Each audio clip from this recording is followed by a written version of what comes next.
Hi everybody, it's story time again, and I want to tell you another amazing story from the Bible with my picture board. Now, last week we finished with me introducing to you Abraham. So let me put Abraham back over here. Abraham lived with his wife, this is Sarah, and his dad, whose name was Terah, and also he looked after his nephew, which was his brother's boy, who was called Lot. And they lived in a country that today is probably called Iraq. It was a place back then, we're going back 4,000 years ago, and it was called Ur, U-R, Ur. And he was a rich man, was Abraham. You can see he lives in a nice house here, and he also had lots of servants that served him, like employees. It was like running his business. He had lots of sheep and goats and cows. And so in his time, he was a very rich man. And we saw last week how God spoke to Abraham and how he began to speak to him from heaven. Now, Abraham didn't know God. We saw, didn't we? I told you last week that Abraham and his dad and the whole family, they worshipped, they believed that the stars were like God, and the sun and the moon was like God. And one day, the God who made the sun and the moon and the stars spoke to Abraham and said to him, Abraham, and Abraham began to see that it wasn't the sun and the moon that he needed to trust in and to worship, but the God that made the sun and the moon. And one day God spoke to Abraham. He told him, he took him out for a walk, and he said to him, Abraham, look up into the sky. See if you can count the stars. Now, of course, Abraham couldn't, because there were so many of them. And God said to him, Abraham, just as you can't count the stars in the sky, I'm going to give you such a big family that you won't be able to count them. They will be so many. This was the beginning of God telling Abraham about his rescue plan to deal with the problem in the whole wide world of S-I-N, sin, which had stopped people being friends with God, which had separated them from God because men and women, boys and girls, wanted to do their own thing and not listen to what God said and the plans he had. So, Abraham was spoken to by God. He was promised a massive family. He was promised a country of his own as well. Today, we believe that to be the country called Israel. Abraham and his descendants would live in the country of Israel. But also, he was told to leave his country and go to the country God would show him. And through Abraham's family, one day, someone would come to be good news for the whole wide world. And of course, Christians believe that is Jesus. He would come from the very family tree of Abraham. In fact, you can go into your Bible, you can go to Matthew or you can go to Luke, and you can see how someone has traced back the family tree of Jesus all the way to Abraham. Isn't that amazing? Well, Abraham listened to God and he obeyed him. And I've got a picture to show you here. Abraham listened to God and he trusted Abraham. And by faith, that means trust, he left his home, he left all that he had, and just with his close family, they travelled to another country. In fact, they travelled all the way to what we would call today the country of Turkey. So off they went. Here's his dad, okay, and Abraham and his wife. They travelled to Turkey. And you know, also Lot went with them. So they went and they took all their animals with them and probably their servants as well. And they went off to that country. And while they were there, something sad happened. And Abraham's dad, Terah, died. So we'll take Terah away. There we are. And so there's Abraham and Sarah and there's Lot. And whilst he was there in Turkey, God spoke to Abraham again. Now, he was 75 years old. Wow. And Sarah was 65 years old. She was 10 years younger than Abraham, but she was really good looking, just like your mum, I'm sure, and your sister, maybe. And so God said, Abraham, this isn't the country that I'm going to give you, so you need to leave this country. So Abraham left Turkey and he travelled from the top of the country, and he travelled south, which is coming down. And that's Abraham and Sarah and Lot and probably the people that were with them as well. As they travelled, they came into the country that is today called Israel. There were lots of people living in that country at the time. And Abraham didn't have a house to live in. Do you know where he lived in? So we'll take his house away because he's no longer there in Iraq. Do you know what he lived in? Yep, he lived in tents. So let's put a tent over here, shall we? Here we are. We'll move Abraham over here. And we'll move Sarah over here. And Abraham and his family, they lived in tents in the country that one day God would give them. He's not going to give it to them at this time. In fact, Abraham travelled all over the country, from the top to the bottom, and he held on to that promise. But as time went on, there was no food in the country one day. In fact, there was no food. We call that a famine. And so Abraham decided to take his family and go off to another country. I wonder whether anyone can tell me, if I put this over here on the picture board, what country Abraham is going to go to. What country do you think it is? I know some of you have got it right. It's the country of Egypt. That's right. So Abraham went off to Egypt. I don't think Lot went with him at this time. I think Lot actually separated. He'd got a bit older now, and he was quite a rich man himself, and he went off and he started to work in the land. And so that's Lot. We'll move him and we'll put him over here.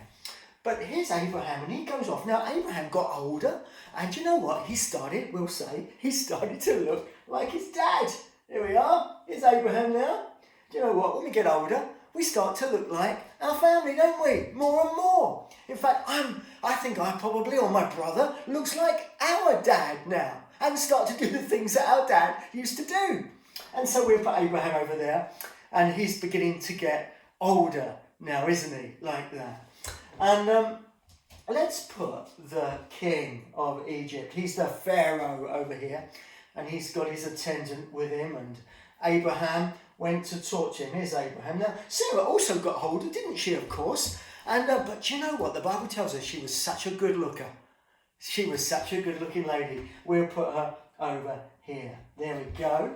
And when Abraham went to Egypt, actually, he did something that we shouldn't do. He told a lie. He lied to the king.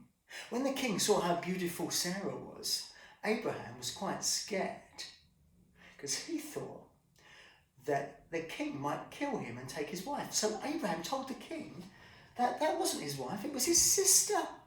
That wasn't good, was it? He was telling a lie. When the king eventually found out that it was his wife, he was so cross with Abraham, Abraham had to leave the country, although it didn't hurt him, which is really good. And so Abraham left Egypt after a while, and he came back to the country that we today call Israel. Well, we'll take the king away, we'll take Egypt away and move it over here. But while they were in Egypt, Sarah took a lady as her servant girl. And here she is. Her name is Hagar. Can you say Hagar? Brilliant. Hagar. So her name is Hagar. Now, remember the promise that God had said to Abraham and Sarah, that they're going to have so many children, it will be difficult to count them. Well, guys, Abraham is now 85. And Sarah is, yep, I can hear you saying, 75. Now, ladies of 75 don't normally have children, do they? Not usually. No, they don't. So one day, Sarah came to Abraham and said to him, Abraham, look, I'm probably too old to have children now. And so God's promise that we're going to have a big family can't happen through me, can it? So I've got a plan. How about you take Hagar, my servant girl, as like another wife, and you have children by her? Then God can keep his promises. Well, Abraham probably said to her, okay. And so the Bible tells us Abraham took Hagar as his wife. And she did have a son. And here he is, he grew up. And you know what? His name was Ishmael. Can you say Ishmael? Well, when Ishmael was growing up, Sarah started to get very jealous of Hagar. And that wasn't good, was it? Probably wasn't a good idea in the first place, actually. But she started to get jealous. Abraham was in a very difficult situation. But eventually, and this is quite sad really, they sent Hagar and Ishmael away. That wasn't nice, was it? Really. But before they did that, God appeared to Abraham. He was 99. Can you say that? 99! So how old was Sarah? 89, that's right. He appeared to Abraham and said, Abraham, Ishmael is not the son that I'm going to keep my promise to you. Sarah will have a son of her own, even though she's an old lady. Abraham laughed. Can you laugh? He told Sarah. Sarah laughed. They couldn't believe it. But do you know what? 1 year later, Sarah did have a son. Here he is. Well, here he is grown up a little bit. Do you know what they called him when he was born? They called him Laughter. Well, actually, that's not exactly true. His name means laughter because they both laughed. They thought that's impossible. But you know, nothing is impossible with God. His name is Isaac, which means laughter. Well, as Isaac started to grow up, you know, there started to be some fighting and some jealousy between him and Ishmael, that eventually Ishmael and Hagar, well, they moved away. And Isaac grew up, do you know, he grew up, and as he got older, Mum and Dad wanted to find for him a wife, and so they sent a servant off to Turkey, where some, I think, of Abraham's other relatives lived, and they brought back a wife for Isaac. So here we go, let's put her over here. Her name is Rebecca. Can you say Rebecca? There we go, and here's Isaac as he's grown up. Isaac and Rebecca. Well, God would speak to Isaac, and he would say to him, Isaac, when he was grown up and he was married, he would say to him, Isaac, the same promise that I gave your dad is going to continue with you because you're his son. And just like I said that I'm going to bless you, I'm going to give you a big family, it's going to continue through you.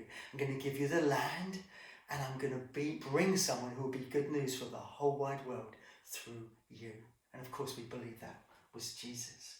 We'll take whoops, we dropped her. We're going to put Sarah and Abraham away now. And Rebecca and Isaac, we're going to continue the story. And of course they lived in the land, didn't they? And they lived in tents. Well, one day after a long time, about 20 years after they were married, Rebecca got pregnant. And she had twins inside her. Wow.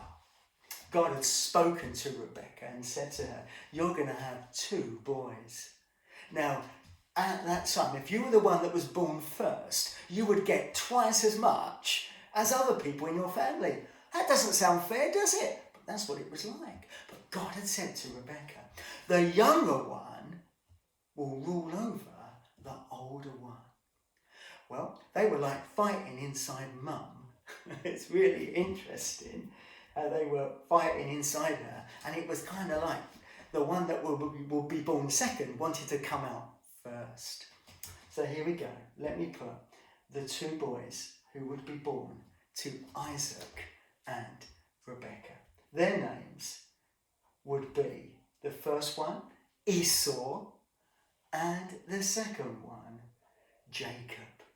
Guys, next week I'm going to tell you what happens to Jacob and Esau as we continue with the story. Hope you enjoy it. See you soon.